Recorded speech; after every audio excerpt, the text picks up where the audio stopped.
The Adventure of Tom Sawyer by Mark Twain. Longman Simplified English Series. Read by Naramon Pansamrong. Chapter 15. Back from the dead. But there was no joyfully in the village that Saturday afternoon. The Harper and Aunt Polly family were overcome with grief, and unusually quiet process the village. The villagers talk little, but they sigh often. The Saturday holidays saved a burden to the children. They were not interested in their sport, and gradually give them up. In the afternoon, Becky Shatter found herself wandering about the deserted schoolyard and feeling very unhappy, but there saw nothing there to comfort her. Presently, she stopped and said to herself, "It was just her. Oh,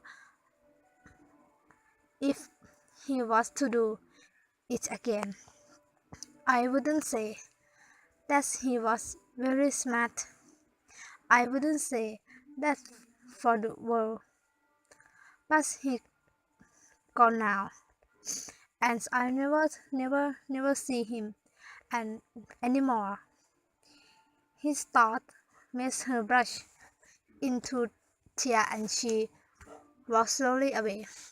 Then a group of boys and girls, Tom and Joe, playmate, came by and stood looking over the fence and talking in respectful tones of how Tom did so, and so the last time they saw him, and how Joe says this and that. When the Sunday school hour was finished, the next morning, the church bell began to ring very slowly and solemnly. Instead of ringing in the usual way, the villagers began together, sitting a moment in the entrance of the church to converse in whisper about the said event. None could remember when his little church had been so full before.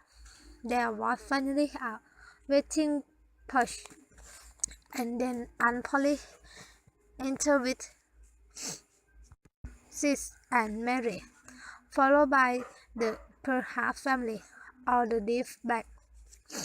The villagers and the old ministers as well rose respectfully and stood until the marshmallows were seated in front.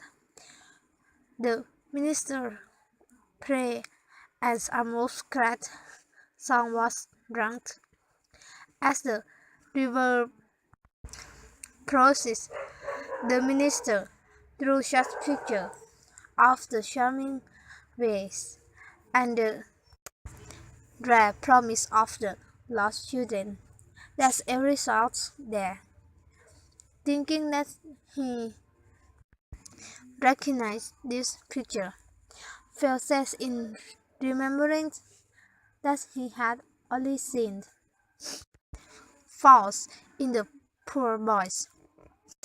The minister described some good deeds in the life of the departed, which showed their sweet, generous nature. The villager became more and more moved as the said tale went on, till at last there was not a dread eyed in the whole church. Among this unused set of there was a slight noise, which nobody noticed. A moment later, the church door creaked. The minister raised his streaming eyes above his handkerchief and stood as if turned to stone, gazing in the direction of the door.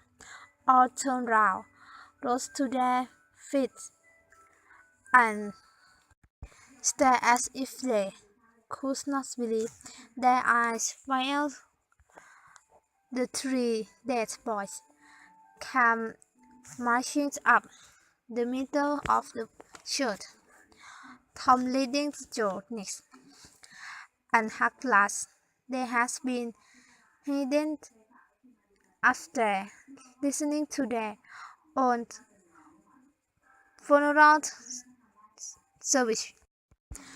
And police, Mary and Harper threw themselves upon their recovered ones, covered them with kisses, and poured out thanksgiving, while poor Huck stood ashamed as uncomfortable in his strength, not knowing what to do or where to hide from so many unfortunate eyes. He started to creep away, but Tom seized him and said, "Aunt Polly, it isn't fair. Somebody must be glad to see Huck." And so they shouted, "I'm glad to see him." Poor motherless boy! And the loving attention which Aunt Polly showed upon him made him more uncomfortable than he was before. Suddenly, the minister shouted at the top of his voice, "Praise God, from whom all blessings flow. Sing, and push your heart into it." And they did, while the great old song shook the roof. Tom Sawyer the priest looked around upon the evening children about him, and confessed in his heart that this was the proudest moment of his life.